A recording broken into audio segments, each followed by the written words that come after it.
que podemos hablar de cómo anda el país y el mundo. Temas sociales, ambientales, económicos, políticos, de derechos humanos, de familia y más. Abordados de manera profesional, amena y sin tapujos. ¿Estás listo? Disfruta de Café con Vos. ¿Qué tal, amigos? ¿Cómo están, cafeteros y cafeteras? Espero que estén bien. Gracias por estar con nosotros nuevamente en una edición más de Café con Vos, el saborcito de estar informado, de debatir y analizar siempre sin tapujos. Gracias por seguirnos a través de 100% Noticias, el canal con primicias a toda hora, y escucharnos por medio de esta red de emisoras que todos los días están enlazadas para que ustedes disfruten con nosotros de su programa. Puedes seguir el programa Café con Vos a través de Radio Rumbos en Rivas en los 96.9 FM, Radio Darío en León en los 89.3 FM, Radio La Costeñísima en Bluefields en los 101.3 FM y en todo el Pacífico de Nicaragua a través de Radio Universidad 102.3 FM. Café con Vos.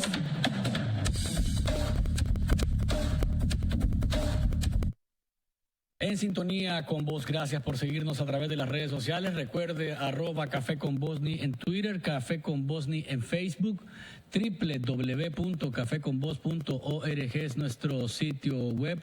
Y recuerde que si quiere suscribirse a nuestro canal de YouTube, solamente dele al buscador Café con Vos y ahí aparecerán los programas que hemos hecho a lo largo de este tiempo. Más adelante con nosotros Michael Healy, presidente de UPANIC, va a estar en la primera parte del programa para hablarnos del cuarto Congreso Nacional Agropecuario que se va a estar celebrando los próximos días 15 y 16 de junio. Ya es una actividad que se está institucionalizando cada año, ¿verdad? Una actividad en la que pueden asistir estudiantes profesionales del sector agropecuario, público general, es entrada gratis. Ahí pueden empaparse de lo que hace el sector agropecuario, nuevas tecnologías, nuevas maneras de producción, productividad. Esos son los temas más o menos que vamos a estar tocando con Gili en unos minutos.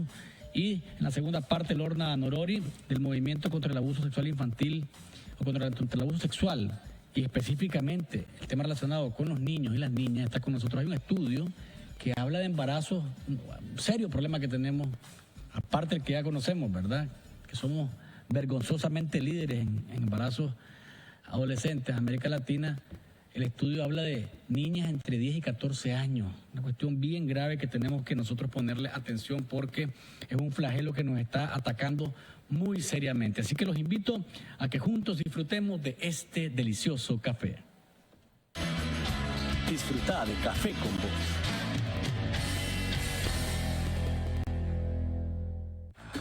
Premio Millonario Premia Banpro.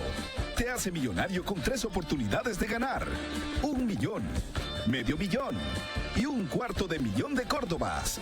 Participa por cada 100 córdobas en compras con tus tarjetas de crédito o débito Premia Banpro y doble acción al pagar por Telepagos 1-815-30. Premio Millonario Premia Banpro.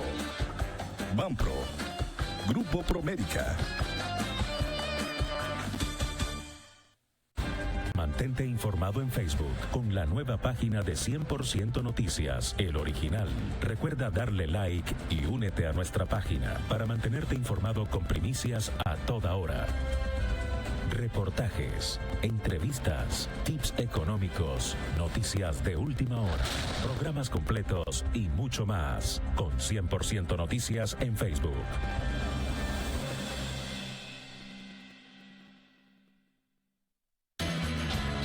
Disfruta de Café con Vos.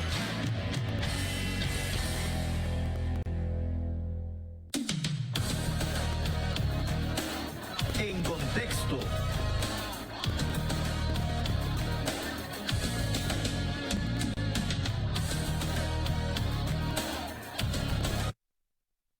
Y a nivel de noticias, ¿de qué está hablando el país? A los 84 años de edad murió Miguel de Escoto Brockman, el canciller de la revolución, el canciller de la dignidad. Para muchos, un hombre que se rindió al presidente Ortega como político, como opositor, como líder revolucionario, y se olvidó de la revolución. Así lo miran, son las dos aristas, con blancos y negros, con sombras, con luces y sombras. Miguel de Escoto Brockman, un hombre que se ordenó, o mejor dicho, se formó como sacerdote en la orden de los Marignol, allá en los años 60, 70. Ingresó de forma secreta al Frente Sandinista de Liberación Nacional, cuando ese partido era una guerrilla que había sido fundada por Carlos Fonseca, y posteriormente fue miembro del grupo de los 12, allá este grupo de intelectuales y notables que a nivel local e internacional denunciaban los atropellos del gobierno de Somoza en aquel momento. En los años 80 fue canciller de la República, tuvo serias diferencias con la Iglesia Católica que lideraba Miguel Obando y Bravo, incluso llegó a acusar a Miguel Obando de ser agente de la CIA, y eso le provocó serios encontronazos con el líder de la Iglesia Católica, que en ese entonces no era cardenal.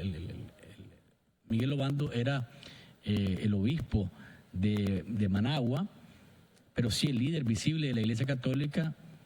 Fue castigado por el Papa Juan Pablo II, al igual que Fernando Cardenal, por meterse de lleno en la teología de la liberación, y se ganó la admiración del mundo internacional por su discurso virulento contra Estados Unidos, a pesar de haber nacido en Estados Unidos, un discurso bastante virulento siempre el de Escoto en contra de Estados Unidos. Cuando el Frente Sandinista perdió el poder en el año 90, se convirtió en asesor del presidente Ortega, siempre estuvo a la orilla de él.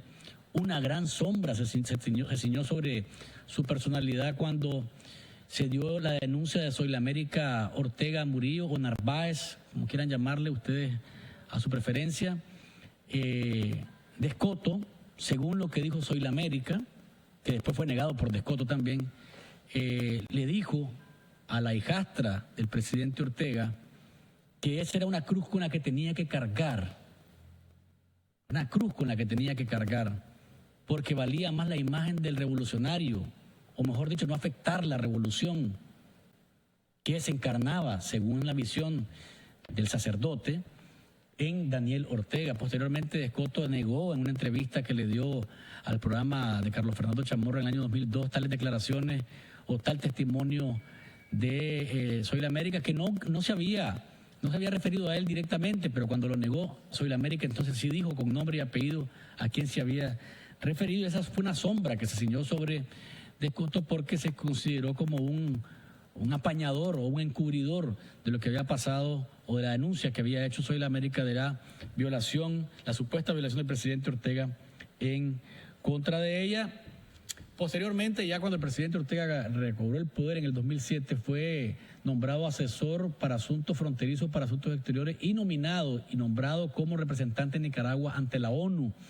Ahí llegó a ser el presidente de la Asamblea General de Naciones Unidas, desde donde lógicamente ocupó el podio para seguir señalando a Estados Unidos como un desestabilizador del mundo, un violador de derechos humanos y demás. Así que ha muerto, pues, el padre Miguel de Escoto, como les digo, con luces y sombras. Para algunos será una persona admirable.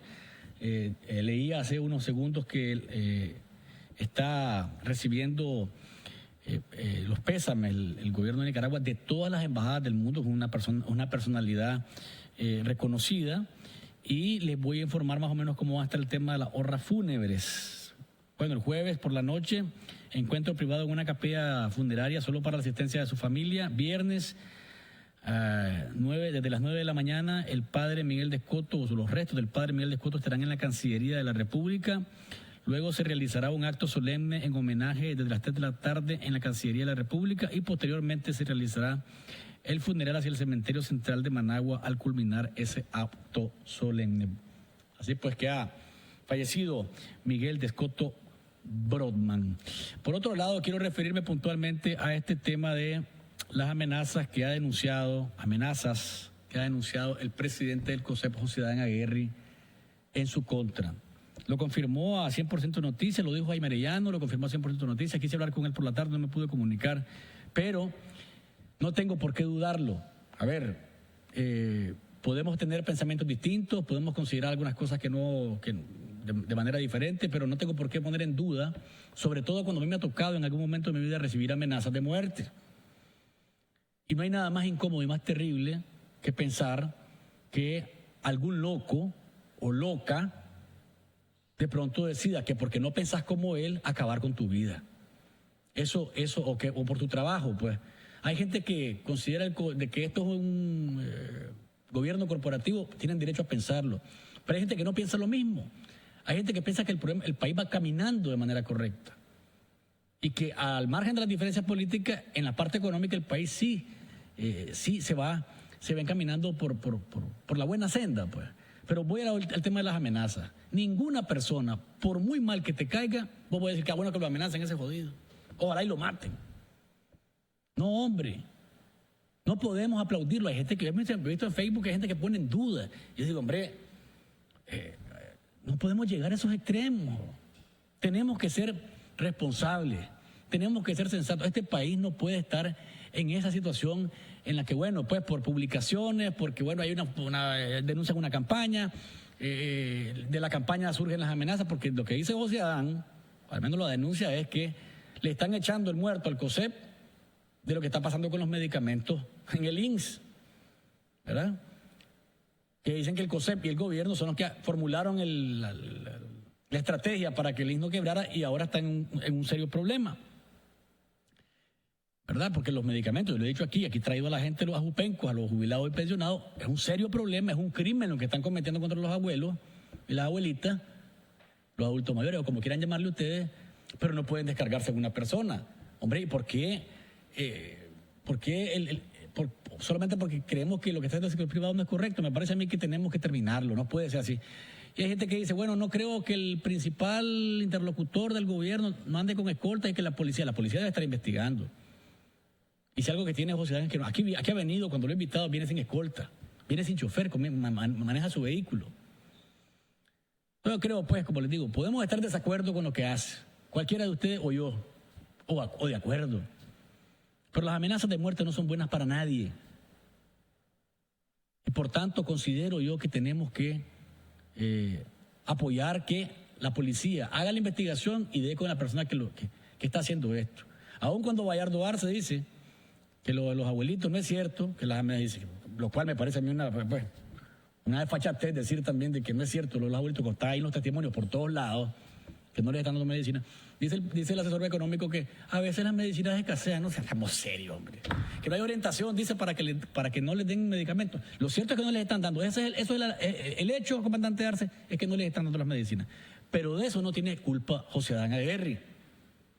Para la persona que lo está amenazando, la que lo amenazó, que le está mandando texto o lo llamó o lo que sea, no se puede decir que él es el responsable.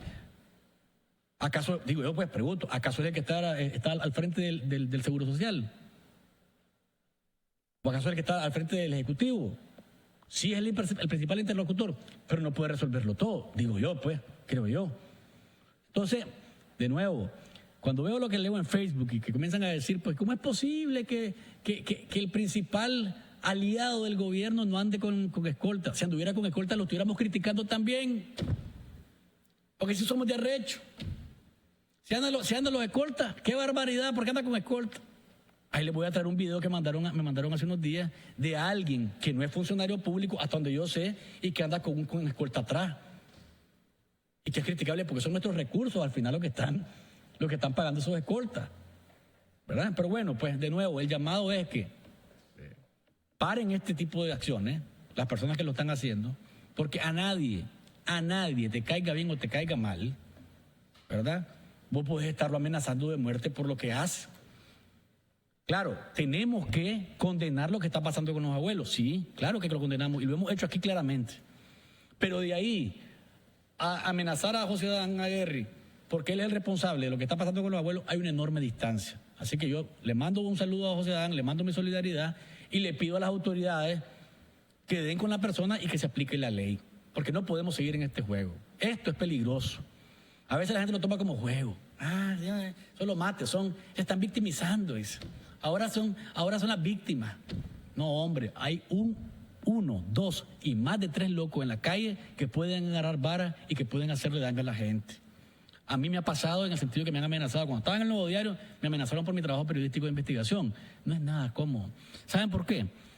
Porque desde que te amenazan, vos sentís que cada instante de tu vida que compartís es ganancia. Porque en cualquier momento puede aparecer el loco que te amenazó y puede acabar con todo. Entonces, no juguemos con esto, ni lo minimicemos, ni agarremos bando de que no, que está bueno que le pase. No, señores, no podemos seguir de esta manera. Ese es el llamado que hago yo y creo que también lo va a hacer por acá Michael Healy, que es presidente de UPANIC, miembro del COSEP, con quien vamos a hablar del 4º Congreso Agropecuario, pero creo que va a comenzar casualmente hablando de este tema porque se trata del líder gremial que los representa a ellos en las negociaciones del gobierno y con otros sectores del país. Bienvenido, Michael. Gracias, Luis, por tenerme aquí presente, ¿verdad? Siempre me gusta estar aquí porque... Tomar cafecito. No solo tomar café, ¿me entendés? Hablar con vos es bien cómodo, ¿verdad? Entonces, qué bueno, me alegra que haya venido. No, y volviendo al caso, lo que decís definitivamente, el trabajo que nosotros hacemos todos los días, ¿me entendés? Donde ven no llegaba a mi casa, pues todavía estaba en reuniones. No implica, pero lo que te quiero decir es un trabajo arduo, ¿verdad? Nosotros estamos trabajando una agenda económica, o sea, vos has visto lo que pasó en los 80 en este país, la inflación un 36.000%, a nadie le gustó, todo el mundo salió perjudicado de eso. Yo creo que hemos aprendido mucho de ese pasado. Yo sé que hay problemas graves, ¿me entendés?, en la parte de institucionalidad, pero eso se va a ir resolviendo en el camino. O sea, es difícil, ¿verdad? Pero ahí vamos, ¿verdad? Pero sí, en la parte económica, en la agenda educativa que COSEP ha trabajado en sus pilares, estamos trabajando, vamos adelante, hemos avanzado, o sea, no a la velocidad que se ha querido, pero sí se va avanzando y la economía de este país, Nicaragua de hace muchos años atrás, el Nicaragua de ahora son dos Nicaraguas diferentes económicamente. Y es injusto de que nosotros estamos trabajando por este país y que lo que le está pasando a José Adán no es lógico. Pues yo creo que no abona a nada positivo. Yo creo que eso son cosas del pasado, ¿verdad? Y es cierto que hay gente que está frustrada, pero la frustración no es culpa de nosotros, ¿verdad? Yo creo que aquí todo el mundo tiene que poner su grano de arena para que este país salga adelante, ¿verdad? Y unos en la parte económica, otros en la parte educativa, otros en la parte institucional, pero todo el mundo tiene un rol y juega un rol en este país. Y José Adán es una persona que a mí me consta, como le decimos nosotros en inglés, un workaholic, una persona que de las 7 de la mañana a las 7, 8 de la noche está trabajando 7 días a la semana y es así. Yo creo que mucha gente, aunque nos critica a nosotros como COSEP, como empresa privada, pero la verdad que nosotros estamos jugando un rol que es importante para la economía de este país, ¿verdad? Y vamos a seguir trabajando en nuestro rol. O sea, nosotros, como te digo, estamos enfocados en que este país surja. Tenemos una de las economías más fuertes de Latinoamérica en el caso del crecimiento en el PIB. El trabajo ha sido bien duro, pero sí vamos a seguir trabajando y vamos a seguir luchando para que este país, esta Nicaragua de todos nosotros, ¿me entendés?, sea eventualmente para el futuro de nuestros hijos una buena Nicaragua, ¿verdad? Y ojalá que pare, pues el que está haciendo esto. Definitivamente. Ojalá es que pues. No abona a nada, te digo, estas amenazas. Realmente que no. Hoy es José Adán, mañana es uno de nosotros y eso no es... Para nadie es cómodo. No es cómodo, yo estoy de acuerdo. Las familias se ponen incómodas, todos tenemos familia y es injusto para nuestras propias esposas, nuestros propios hijos, ¿me entendés? Este tipo de cosas, ¿verdad? Dice por acá, a ver, miren, voy a leer un par de mensajes porque ustedes los están mandando. No quiero dejar de darles la voz a ustedes. Dice por acá Francisco Flores Cruz: no me defiendas, compadre, sí es culpable del despelote, refiere a José Adán, y ha metido las patas con la forma de mantener su amor con el poder. Podrá cometer errores, ¿verdad?, porque todos los cometemos, pero de ahí a amenazarle la vida, mano, hay una distancia enorme. Yo creo, seamos sensatos, hombre, ese es el punto. Lo voy a repetir porque creo que estamos jodidamente polarizados siempre. Y si seguimos así, no vamos a llegar a ninguna parte. El gobierno comete un montón de errores, sí, aquí lo digo todo el tiempo, si yo lo digo a cada momento acá. Pero la vida de la gente no se puede poner en riesgo porque pensamos distinto, pues, o sea, no volvamos a eso. Y dice por acá Hugo Zelaya Blandón, dice, en ocasiones hacemos comentarios tristes, supongo yo que no está contento con mi comentario alrededor de respetar al presidente del COSEP y su vida, particularmente su integridad y la de su familia. Pero lo siento, tengo que hacerlo, soy un comunicador y soy responsable. ¿Qué quiere? Que le diga que bueno, está bueno, entonces hay que darle con el garrote y ojalá y que se lo huelen. Yo no voy a hacer eso jamás. Por complacerlo a usted, amigo, me disculpa, no lo voy a hacer. Me toca lo contrario. Ese es mi trabajo. Así que, bueno, ya hablamos, ya nos solidarizamos con José Adán y hacemos el llamado a la policía que haga su trabajo y que efectivamente se encuentre con la persona responsable de esto. Cuarto Congreso Agropecuario, ya le decía yo, institucionalizado ya, Michael. Pues sí, es un trabajo que nos tomamos la tarea. Hace 4 años comenzamos con los congresos agropecuarios, siempre tocando un tema que es fundamental para el desarrollo y crecimiento de la agricultura. Este año nos toca lo que es la parte de agroindustria, ¿verdad? Y productividad. Comenzamos con el primero de los congresos, ¿verdad? Que fue la parte de biotecnología y productividad. Después fuimos a la parte de cambio climático. O sea, los temas que tocamos son temas fundamentales para el desarrollo de la agricultura y es donde vamos llegando, ¿verdad? Hemos venido trabajando fuertemente en lo que es productividad. Hoy por hoy tenemos rubros, ¿verdad?, que ya tienen un superávit, no solo para lo que es el consumo nacional y subsanar el consumo nacional del producto, sino tenemos un superávit que se está exportando como materia prima y hemos llegado al momento ya de comenzar a transformar todas estas materias primas, en vez de mandar materia prima, mandar ya productos terminados, fortalecimiento de cadena, que es fundamental, ¿verdad?, para esto, ¿verdad? Y UPANIC ha venido enfatizando, este año nos hemos tomado la tarea para ver si a un corto o mediano plazo hay 5 o 6 rubros que estamos empujándolos ya para agroindustrializarlo. Frijol es uno de ellos, el otro es plátano, el otro raíces y tubérculos, mismos vegetales, ¿verdad?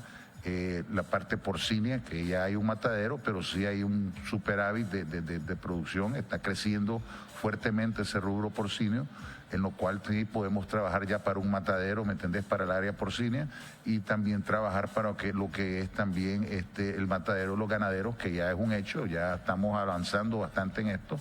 Entonces hay rubros que definitivamente ya merita trabajar la parte de transformación y creemos que este congreso va a traer, vamos a tener 2 charlas magistrales que son fundamentales. Hay expositores nacionales y extranjeros, ¿verdad? Aquí hay expositores nacionales de lo mejor que tenemos nacionalmente y también estamos trayendo de Argentina, Brasil, Estados Unidos, México, el mismo Centroamérica. Entonces la idea de este congreso es un congreso prácticamente internacional porque traemos gente de afuera a donde vienen a exponer las prácticas que han hecho en el sector agropecuario y los beneficios y los incrementos en productividad y los éxitos que se ha tenido, ¿verdad? Por ejemplo, ahorita en el tema, las 2 charlas magistrales en la parte de agroindustria, estamos trayendo a un encaísta, a una persona del INCAE que nos ayudó, don Alejandro Bolaño, el rector del INCAE, nos ayudó a conseguirlo. Apellido Umaña, ¿me entendés? Este hombre es conocedor fuertemente y nos va a venir a explicar prácticamente Víctor Umaña. Sí, Víctor, cómo fue la transformación de Latinoamérica, de los países ya agroindustrializados en Latinoamérica, cuál fue los pasos y las medidas para pasar a ese paso de la agroindustria. Víctor es director del Centro Latinoamericano para la Competitividad y el Desarrollo Sostenible del INCAE. Es correcto, y es una persona experta en este tema, o sea, conocido internacionalmente con este tema y nos va a venir a ponernos pues prácticamente al día de cuáles son los pasos fundamentales para que podamos hacer ese salto que ya llegamos a hacerlo pues en Nicaragua. 15-16 de junio, ¿quién puede llegar al Congreso? ¿Es para productores nada más? No, esto es abierto para todo el mundo. ¿Algún costo? ¿Tiene algún costo? Nada de costo. Mira, la idea de nosotros que lo hemos hecho es, primero que todo, lo hemos hecho de una manera que sea gratis, o sea, tenemos apoyo de todas las casas comerciales, de la banca privada, de las mismas asociaciones de productores, del mismo PANIC, ¿me entendés? Entonces hemos logrado institucionalizar esto, ¿verdad? Hoy por hoy nosotros lo hacíamos antes en el Crown Plaza, pero ha llegado a tal tamaño ya de que es difícil, ya no alcanzamos en el Crown Plaza, entonces estamos haciéndolo este año en lo que es el Olof Palme, que es mucho más grande, es un gran reto para nosotros, pero lo interesante para que veas del Congreso es, primero que todo, todos los productores tienen las puertas abiertas para llegar a este Congreso. Y la población, o sea, aquí no solo es productores, es gratis, por lo tanto, estos 2 días, tanto el 15 y el 16, vos vas a estar viendo 40 charlas de todo y título que es el sector productivo, y también lo interesante es las 2 charlas magistrales pues, sobre el tema de la agroindustria, porque no solo estamos trayendo Maya, sino también estamos trayendo a un guatemalteco que es el presidente de una cooperativa de un caso exitoso. Ricardo Santa Cruz. Exacto. Este Ricardo lo que hizo es el presidente de esta cooperativa, y esta cooperativa hizo la transformación ya en vegetales, pasó de exportar materia prima a producto terminado y ha sido exitoso. Entonces él viene a explicarnos a nosotros también un caso de éxito sobre la parte agroindustrial y en el cual nosotros queremos compartirla no solo con los productores, sino con la población en general. ¿Por qué? Porque la misma población nos puede servir de apoyo de inversión, inversores eventuales para la misma agroindustria, pues porque es interesante lo que se puede hacer en Nicaragua y lo que estamos haciendo en Nicaragua en el sector productivo. Y como te dije, ya en muchos rubros ya tenemos superávit, ¿verdad? O sea, no solo para suplir el consumo nacional, sino estamos para que tenga el frijol. Los frijoles estamos hablando de que producimos 5 millones de quintales, nos comemos 2.5, 2.7 millones, exportamos 2.5, 2.3 millones. Entonces, ¿qué es lo que significa? Esos 2.3 se van a Honduras, se van a El Salvador y regresan ya procesados, bonitos, ¿me entendés? Empacados al vacío. Ya hay un productor, aquí para que tengas una idea, un grupo en Matagalpa que ha invertido $2 millones prácticamente en esa planta, y en cualquier momento van a estar hablando de esa planta para ya vender ese producto terminado. Tratar de superar el tema de exportar nada más materia prima, sino que hacer todo el trabajo. Correcto. Aquí mismo van a estar también transmitiéndolo Esto va a estar a través de la web. A través de la web, pero va a estar también en vivo con las universidades. La idea es también involucrar las universidades con una alianza que tenemos con las universidades agrarias. Entonces, la idea de nosotros ha sido, y que lo hemos hecho en años anteriores. ¿Las universidades van a estar conectadas? Prácticamente. ¿La agraria de Managua? Managua, yo tengo ahorita una reunión que voy el lunes para Rivas para conectar la de Rivas, que en años anteriores ha estado conectada, la parte en Estelí, la costa atlántica, o sea, todas las universidades agrarias que tenemos en Nicaragua, estamos tratando de conectarlas para que no solo estén viendo ellos, ¿me entendés?, lo que es tengo yendo el Congreso, sino que los estudiantes pueden ir a un auditorio y pueden ver la reproducción del Congreso para que no tengan que venir. También nos hemos tomado la tarea para que nosotros comenzamos en el primer Congreso, transportamos a 500, 600 productores, ¿verdad? Libre de despacho y basura, nosotros le dimos el transporte y le dimos la alimentación para esos 2 días del primer Congreso. En el segundo fue creciendo, hubo mayor interés, trajimos ya 800, el tercer trajimos a 1000. Nuestra meta este año ya sobrepasamos los 1300 que teníamos como meta, ya vamos para los 1400 productores. Nosotros los traemos, estos son pequeños productores que no tienen los medios, ¿verdad? Entonces nosotros los estamos transportando y dándole la alimentación para los 2 días, para que estos productores, y son productores líderes, ¿verdad?, de cooperativas, líderes de asociaciones, líderes de sus mismas comunidades, para que estos líderes vengan aquí, aprendan lo que se está haciendo en todo el ámbito, ¿me entendés?, de mejorar productividad en toda la parte tecnológica, en todos los diferentes ámbitos, para que esta gente regrese después a su territorio, no solo a practicar lo que aprendieron, sino también a reproducirlo ante sus otros productores o sus vecinos, ¿me entendés?, para que vayamos trabajando fuertemente. ¿Tienen también una expoferia? Sí, mira, la idea es que esto comenzó desde el primer año. Nosotros tenemos no solo las charlas magistrales y las charlas sobre las diferentes tecnologías, sino también tenemos una feria con 60 módulos. Esos 60 módulos estás viendo, no solo estás oyendo la charla en el lugar, sino también estás viendo las diferentes tecnologías que se están promoviendo en esta parte, pero también hay un componente extra, que es la parte de los bancos, que siempre han estado. Entonces la idea es que el productor no solo oiga la charla, sino también vea la tecnología, pero al mismo tiempo tenga acceso. No, exactamente, y la banca está ahí para apoyar al productor a adquirir esa tecnología, ¿verdad? Entonces hemos visto esa dinámica que ha sido positiva. Lo que sí hemos hecho este año, hemos cambiado un poquito lo que es el esquema, en el sentido de que antes dábamos las charlas continuas, entonces ahora le estamos dando prácticamente cada 2, 3 horas, estamos dando 1 hora libre para que el mismo productor no esté metido, inmerso en solo la charla, sino que también vaya a dar una vuelta en todo lo que es la feria. En la parte de afuera vamos a tener todo lo que es maquinaria agrícola, todas las casas comerciales del sector agropecuario, en agricultura, en la maquinaria, van a estar ahí. Entonces es interesante, pues una cosa que nosotros hemos creado, Panica ha creado este congreso y lo está institucionalizando, porque lo vimos desde el primer congreso, había una sed del sector productivo por adquirir información, y yo creo que esto es lo que estamos dando. Además vamos a tener varias rifas de diferentes equipos, etcétera, para que el productor también pueda participar en esta rifa y ganar y ponerle una dinámica diferente, ¿verdad?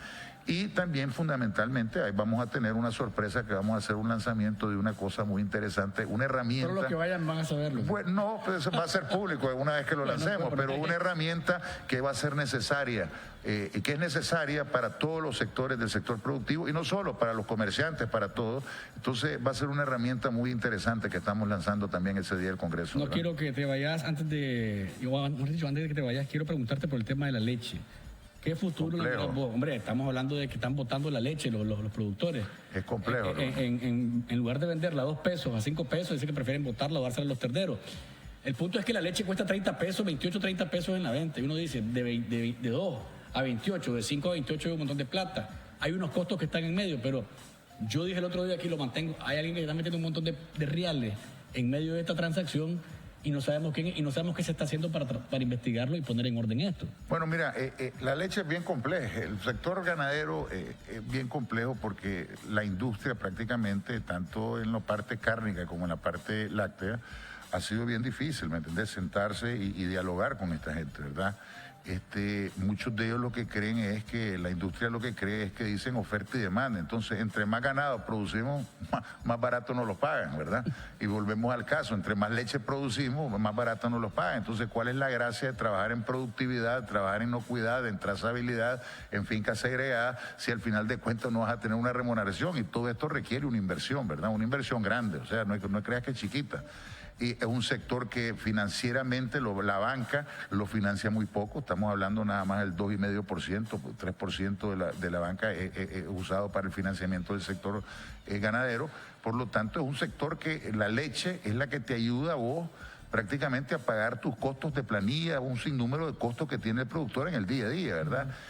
Hoy estábamos hablando en Upanic y Salvador Castillo, expresidente de Faganic, dice, mira qué interesante, un rollo de alambre te cuesta 1.400 córdobas, tenés, o 1.200, 1.400 córdobas, tenés que vender 400 litros de leche al precio que está actual para poder comprar un rollo de alambre. Entonces, significa que tenés que ordeñar 100 vacas para comprar un rollo de alambre. Entonces, y son costos que son necesarios para una finca, ¿me entiendes? La parte perimetral, ¿verdad?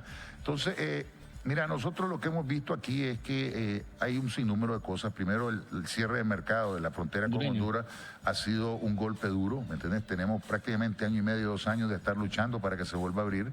Es bien difícil, ¿verdad? O sea, cuando no hay voluntad política de un gobierno de abrirla, entonces se vuelve difícil, pero nosotros vamos a seguir en esa línea insistiendo de que se abra ese mercado, pero también que se abren nuevos mercados. El gobierno nos ha dicho que está trabajando en apertura de nuevos mercados y es fundamental, ¿me entendés? Porque el crecimiento del sector lácteo año con año anda alrededor de entre un 18 o 20%. O sea, solo este año tenemos proyectado acopiar y vender alrededor de 300 millones de galones de leche.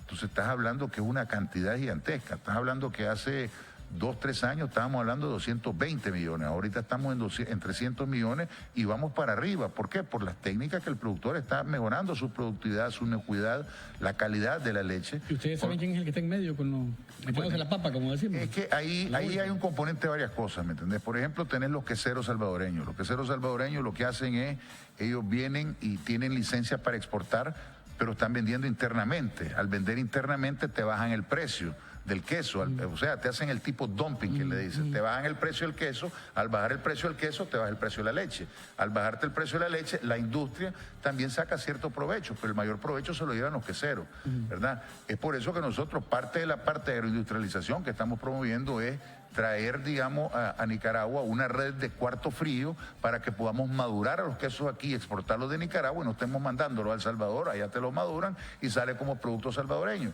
Por un lado. Por el otro lado tenés la parte de los RTCA. Los RTCA son los reglamentos técnicos centroamericanos. Es un reglamento que fue consensuado a nivel de todo Centroamérica. Pero que no se está aplicando. Pero no se está aplicando y eso es en la parte de las mezclas.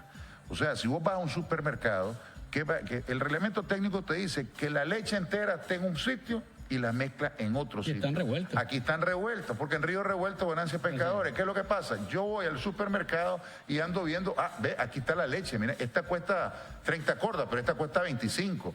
Más no sé, que lo que estoy comprando es una mezcla, no estoy comprando leche, ¿verdad? Entonces ahí tenemos que aplicar este reglamento técnico que existe, las leyes están para ser aplicadas. ¿A qué le correspondería eso? Esto es al gobierno, entonces ahí llevamos una propuesta, el lunes estamos reuniéndonos con el gobierno, el Gabinete de Producción, Consumo y Comercio, una reunión que solicitó Faganic de urgencia y Canilac, en el cual se le va a estar llevando varios diferentes temas.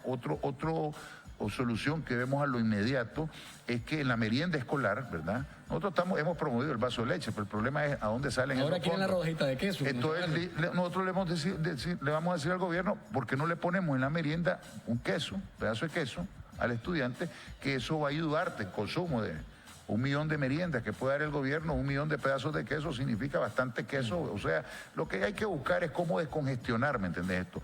Aunque te quiero decir una cosa, si vos vas al Cetrex, las exportaciones de leche han crecido.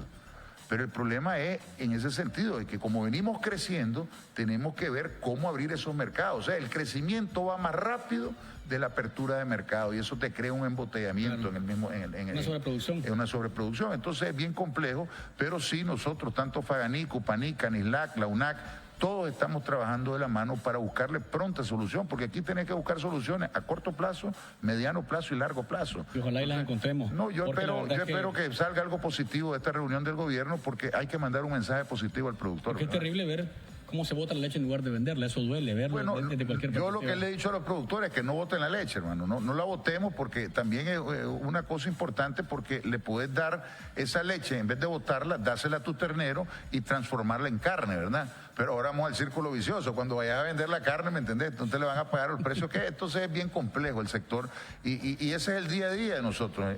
O sea, la dinámica del sector agropecuario, que es el sector más importante de esta economía, representamos el 80% de las exportaciones de productos tradicionales de Nicaragua y es un trabajo que hemos venido haciendo y es triste ver que hemos invertido en productividad, hemos invertido en un sinnúmero de factores que son fundamentales para el crecimiento de estos sectores y de repente nos encontramos que estamos creciendo, pero ya ¿qué hacemos con nuestro producto, verdad? Entonces ahí es donde estamos trabajando, por eso es que el Congreso lo estamos haciendo en la parte agroindustrial para ya comenzar a dar ese salto que es fundamental para el desarrollo de Nicaragua. Bien, gracias Michael Healy, presidente de Te lo agradezco, pero ya les digo que es el 14, 15 de septiembre en el Lolos Palme, el 15 y 16, de septiembre en el Lolos. De junio en el Lolos Palme. Me está yendo muy largo, ¿no? No, hermano, es que he estado el 15 y 16 de junio en el Lolos Palme, o sea, el próximo jueves y el próximo viernes, donde gratis están las puertas abiertas para todos los ciudadanos, especialmente el sector productivo, donde definitivamente vas a llegar a aprender y a conocer tecnologías modernas que son las que te van a ayudar, ¿me entendés?, a desarrollar el sector agropecuario. Y muchas gracias, ¿oíste, Luis? A la orden siempre, Michael. Suerte en el Congreso, amigos televidentes y oyentes. Vamos a una pausa comercial. Cuando volvamos, Lorna Norori, directora del Movimiento contra el Abuso Sexual, está con nosotros. Hay un estudio que habla de niñas embarazadas de 10 a 14 años. El embarazo en adolescente sigue dándonos de qué hablar y qué hacer. ¿Qué es lo que podemos poner en práctica para evitarlo? De esto y más conversaremos con ella, pero luego del corte comercial. Disfruta de Café con Vos.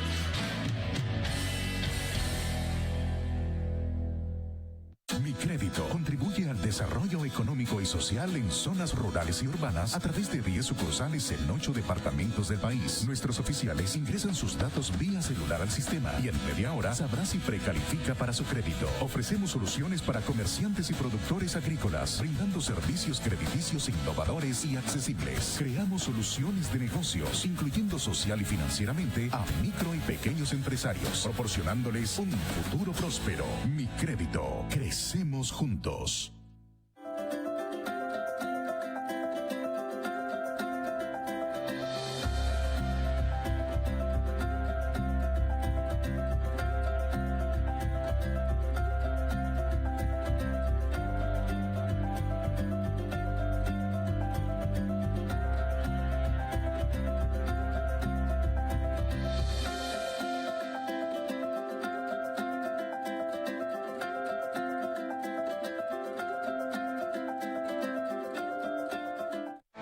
Sintonice Café con Vos en vivo de lunes a jueves de 7:30 a 8:30 de la noche, con repetición de 6 a 7 de la mañana. Recuerde, los viernes en vivo de 3 a 4 de la tarde, con repetición de 9 a 10 de la noche. Y no se pierda nuestro resumen semanal los días sábados y domingo, de 9:30 a 10:30 de la mañana y de 9 a 10 de la noche. Café con Vos, el saborcito de estar informado. Mantente informado en Facebook con la nueva página de 100% Noticias, El Original. Recuerda darle like y únete a nuestra página para mantenerte informado con primicias a toda hora. Reportajes, entrevistas, tips económicos, noticias de última hora, programas completos y mucho más. Con 100% Noticias en Facebook.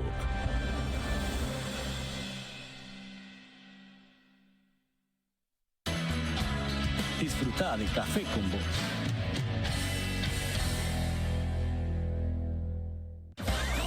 El segmento Sin Tapujos es patrocinado por Mi Crédito. Crecemos juntos. Sin Tapujos.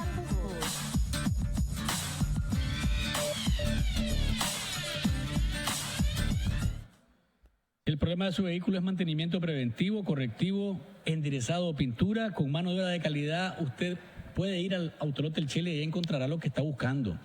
Juan Carlos Zúñiga siempre lo invita a que visite las instalaciones de Talleres El Chele, porque ahí el trabajo es absolutamente garantizado. Repuestos originales, mano de obra de primera mano, valga la redundancia, y además de eso, hacer de un negocio una amistad. Así que les invito a que vayan a Talleres El Chele. Si el problema de su vehículo quiere resolverlo, vaya a dar su vuelta a Talleres El Chele. Lorna Norori, directora de Movimiento contra el Abuso Sexual, está con nosotros. Gracias por acompañarnos, gracias por venir a compartir sobre este estudio que nos decías hace un momento, se inició en el año 2014. Se realizó en el 2014, se concluyó prácticamente en el 2016. Se trató de profundizar mucho en la vida de las chavalas que participaron. Estamos hablando de 15 chavalas. 15 muchachas. Sí, de 10 a 14 años. Niñas y adolescentes, entonces. Niñas y entrando a la adolescencia. Así es. Okay. Que están en la costa Caribe, en el Pacífico, en el norte, pero que tienen un denominador común, y es que vivieron abuso sexual y que resultaron como consecuencia de esto con un embarazo y luego con una maternidad forzada. Entonces, en esto nos encontramos muchos elementos que nos dicen cómo viven ellas el abuso sexual, cómo vivieron el momento o la historia del embarazo, cómo vivió incluso una de ellas el hecho de haber tenido un aborto espontáneo, o cómo vivieron ellas o cómo están viviendo su maternidad. Una condición que nosotras decimos es consecuencia del abuso sexual, prácticamente una secuela traumática del abuso sexual, y que alguien, ahora que andamos presentando el estudio en diferentes sectores del país, un muchacho decía, todo lo que se ha dicho en este estudio, ver las historias de estas chavalas, nos está diciendo entonces que lo que ellas viven, desde el abuso sexual hasta la maternidad, es una tortura, ¿verdad? Y por otro lado, igualmente, como estamos hablando de las leyes, porque de las 15 situaciones que vimos, solamente 2 tenían ya una condena a los abusadores. ¿Dónde están, verdad, los otros 13? Que ese es un punto que yo lo abordaba acá, Lorna, que es que el sistema de salud, el sistema penal, el sistema de justicia de Nicaragua no está accionando de la mejor forma cuando una niña de 12, 13 años, 14 años, 15 años, ¿verdad?, llega embarazada al sistema público de salud y ni siquiera le preguntan, pues, sí, lo básico. A ver, ¿este niño de dónde salió? Así es. O sea, ya sabemos cómo se hizo, ¿verdad? Pero ¿de dónde salió? Si es una relación entre adolescentes que, según los estudios, y me lo vas a decir, me lo vas a confirmar, generalmente tienen una relación con personas mayores que ellas, ¿verdad? Y que abusan casualmente del conocimiento, del poder y del ambiente que les propicia ese tipo de relación. Fíjate que el rango de edades de estos 15 abusadores estaba entre los 22 y los 72 años. Wow. Incluso una de las niñas que fue abusada y embarazada, quien la abusó a ella fue su abuelastro, ¿verdad? Y ella hacía su relato de cómo vivió toda esta historia por parte de la comunidad en Matagalpa, y ella decía que la gente hablaba de mí, sí hablaban, yo me daba cuenta y decían, ahí va la mujer que le quitó el hombre a su abuela. O sea, la quita hombre, pues. ¿Verdad? Entonces, doloroso, duro. En todos los sentidos. Porque no es solamente el hecho de que la familia tiene una actitud también de mucha confusión, a veces una actitud que ellas mismas decían y las mamás decían, algunas de ellas, mientras yo a ella la castigaba y la maltrataba, era mi hermana quien la estaba cuidando. Yo no entendía la dimensión porque lo único que sentía era la angustia de lo que estaba pasando. Pero por otro lado también en la escuela hay un rechazo hacia ellas, porque no hay posibilidades de continuar. Aquí se dijo en el 2015 por parte de la coordinadora de comunicación de este país, se dijo que las niñas, que las niñas y las adolescentes ya podían estar en un colegio, ¿verdad?, embarazadas. Yo he estado preguntando en todos los lugares en los que he estado hasta ahora, en Matagalpa, en Bluefield, acá en Managua, en Mazatepe, si hay niñas de 10 a 14 años embarazadas o mayores en el colegio, y solamente me he encontrado un colegio en donde tienen más o menos un protocolo para aceptarlas. Ninguna, a pesar de que esto fue una medida adoptada en 2015, ninguna de las niñas está en el colegio. Pero además de eso, nosotras en el Movimiento contra el Abuso Sexual decimos, esta medida no es aplicable, porque no es nada más la niña está embarazada y que vaya. Tenemos que pensar qué pasa con la comunidad educativa. Las otras niñas, cómo van a ver, cómo van a discriminar o cómo van a estigmatizar a esta niña embarazada.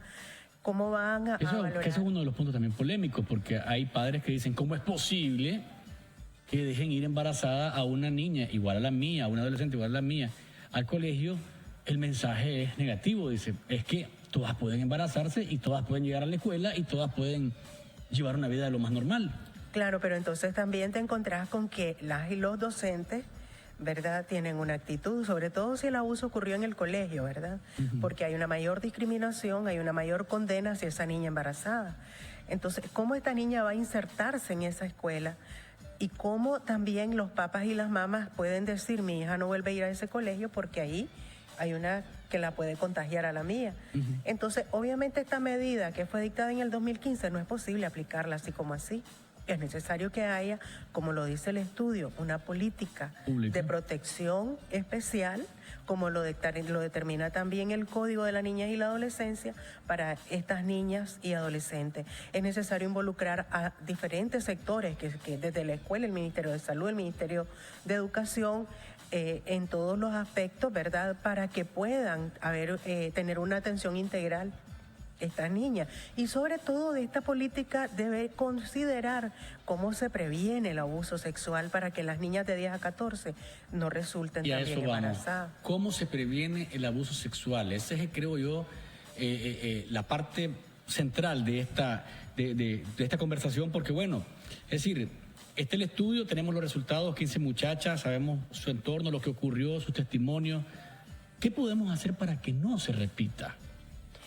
Hay mucho por hacer. En primer lugar, nosotras valoramos que lo fundamental tiene que ver con involucrarnos todos los sectores en la prevención.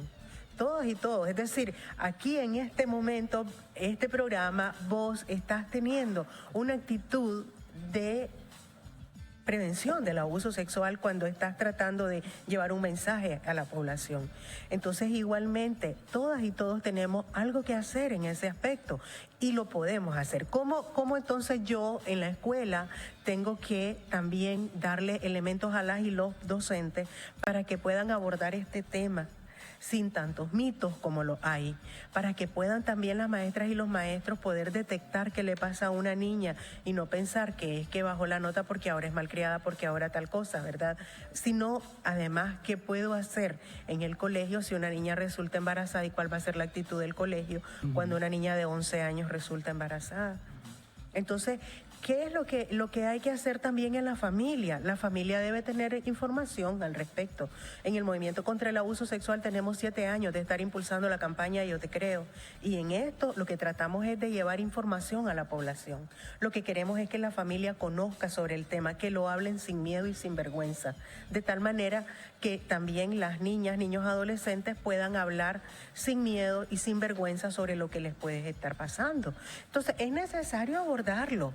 Claro, ese es un punto muy importante de inicio. Nosotras nos hemos encontrado en algunos colegios en los que hemos visitado que las maestras nos dicen que sí tienen la orientación de hablar del tema, pero también nos dicen con preocupación cómo lo abordamos si no sabemos. No sabemos cómo. ¿Verdad? La metodología. ¿Verdad? No tenemos información sobre el tema. Nos dan una cuestión que hay que leer, pero no sabemos cómo abordarlo. Pero además hay una actitud conservadora de parte de algunos docentes que no hayan cómo tocar el tema de manera clara, de manera directa, de manera comprensible, sin traspasar al otro ámbito, que es el ámbito vulgar, que es el ámbito ¿cómo se llama?, morboso y que genera, más bien, en lugar de generar educación, genera mala educación y más bien curiosidad, claro, que lleva a cometer errores a los muchachos. Entonces creo que en ese punto también hay otro aspecto. Sí, pero igualmente fíjate que no aprovechamos elementos que son importantes, ¿verdad? Por ejemplo, ahorita con esto que se dio en el 30 de mayo con la niña de 15 años que salió embarazada. Aquí se llevó a cabo una investigación y se dice, bueno, si esa niña salió embarazada, está embarazada a los 15 años, es porque salió embarazada a los 14. Pero ocurre que cuando van a investigar con la familia de ella, la persona que convive con ella dice, sí, a los 13 años comenzamos. Y yo la enamoré, ella me aceptó, esto es normal. ¿Su papá me dio permiso? Y su papá dio permiso, pero es que aquí tenemos un delito confesado.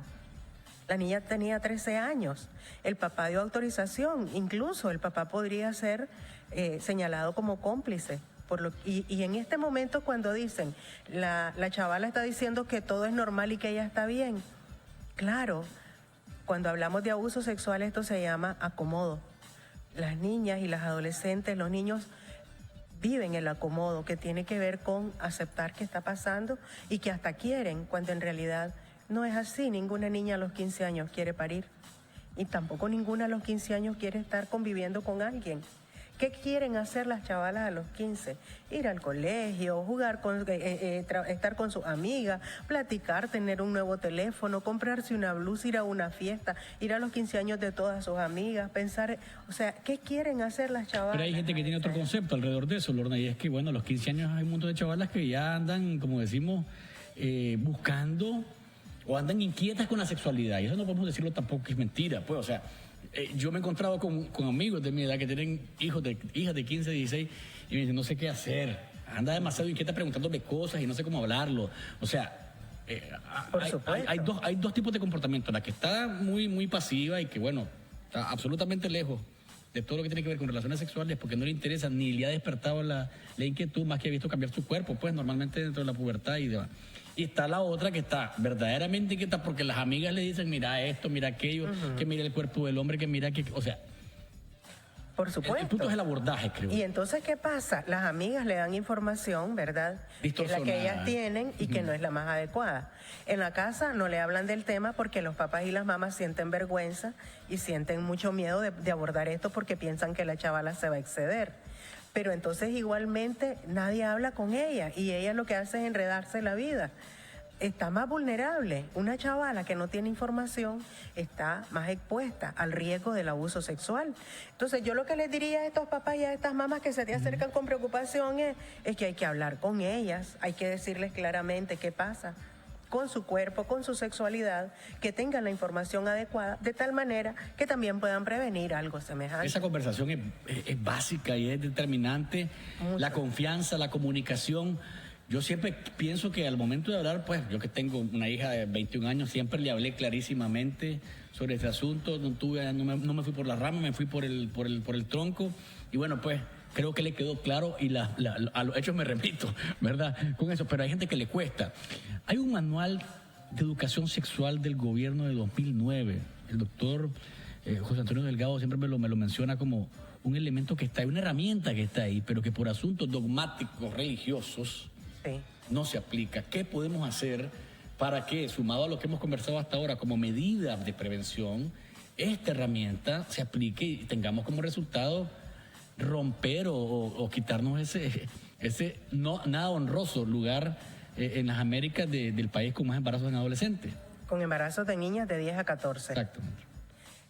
Fíjate que nosotras hemos hecho mucho esfuerzo, incluso desde cuando el manual en el año 1997, 98 se comenzó a elaborar y hemos hecho muchos esfuerzos para que esto realmente sea puesto a la disposición de las y los docentes, que sean capacitados y capacitados en este material, que es lo idóneo, y que ellas y ellos puedan tener este instrumento de tal manera que sus clases las puedan diseñar y que puedan además hacer un trabajo, una relación, una comunicación con papás, mamás, niñas, niños, adolescentes adecuada. Esto es lo más complicado. Es lo más complicado en tanto te encontrás, primero que nada, que el gobierno no tiene ninguna voluntad, ¿verdad?, para que esto ocurra, en tanto seguimos teniendo una condición muy oscurantista en relación a la sexualidad, en tanto se está tratando ahora también más que nada de naturalizar el abuso sexual o de ponerlo en el espacio más privado. Es decir, como el tema de la reforma a la ley 779, por ejemplo. Exactamente. Entonces, no podemos considerar que la reforma sea adecuada solamente porque a estos no les gustaba el tema y ahora hay que hacerla de esta manera porque para que a esto. Entonces, ayer que yo escuchaba y decía, es que nunca vamos a estar, ¿verdad?, tranquilos con todo el mundo. Es que la ley, yo creo que no se trata de estar tranquilos y tranquilas, se trata efectivamente de aplicarla tal cual es. Uh-huh. Y entonces, en ese sentido, si vemos qué pasa con el abuso sexual, lo que tenemos que hacer es efectivamente una ley, una política pública, una institución efectivamente que funcione para que esto pueda caminar. En miramento, simplemente totalmente, que se aplique la ley. Simplemente, entonces el manual está ahí, ese es un instrumento. Y valiosísimo, lo pude ojear y dije, hombre, se quita la fórmula para esto. ¿Cuánto se aplica? Política pública a través de un libro. Sí. Entonces, igual, nosotras estamos trabajando con colegios y en los colegios hay mucha preocupación por el tema, pero los colegios están diciendo, tratémoslo aquí, ¿verdad? Lo vamos a tratar de esta manera porque está prohibido que hablemos de este tema abiertamente. Tengo un minuto más para tus recomendaciones finales alrededor del estudio y sobre todo para la sociedad nicaragüense, a las autoridades, porque el gran problema que tenemos aquí es que estos estudios se hacen, se les presentan al gobierno, se le mandan al gobierno, no se le presentan porque no permiten que se lo presenten, se lo mandan al gobierno y parte sin novedad, como diría mi abuelita. Claro, fíjate que IPA Centroamérica, que es el autor del estudio, tiene una cantidad de recomendaciones en que son efectivamente dirigidas a todos los sectores. Pero yo lo que diría es, lo fundamental es hacer el llamado a la población para que no se siga naturalizando y viendo como normal el embarazo de una niña de 10 a 14 años. En primer lugar, es el resultado de algo tan terrible como el abuso sexual, por lo tanto es parte de la secuela traumática. Y en segundo lugar es un delito y por lo tanto tiene que ser perseguido. Incluso la Fiscalía tiene un compromiso en ese sentido de perseguirlo. Todavía no entendemos por qué los 1.600 embarazos de niñas de 10 a 14 años del año anterior no han sido perseguidos, ¿verdad? Los autores de esos embarazos. Deberían estar, si acaso fuese la mitad de eso, violaciones, deberían estar por lo menos, entonces, ¿cuánto? A ver, 800 personas. Sí. 800 hombres deberían estar presos. Pero eso no ocurre y esas son las cosas que tenemos que cambiar. Gracias, Lorna, por habernos acompañado. Amigos televidentes y oyentes, a ustedes, como siempre, les agradezco su sintonía y participación. Nos encontramos en la próxima y recuerden, no hay mañana sin café.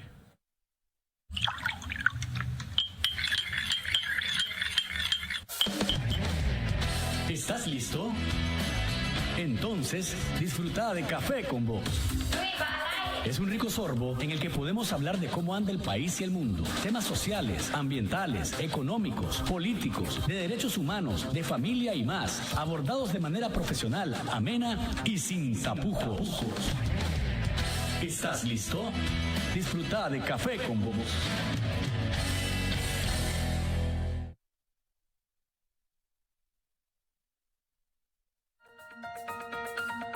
Usted está en sintonía con 100% Noticias, el canal con primicias a toda hora.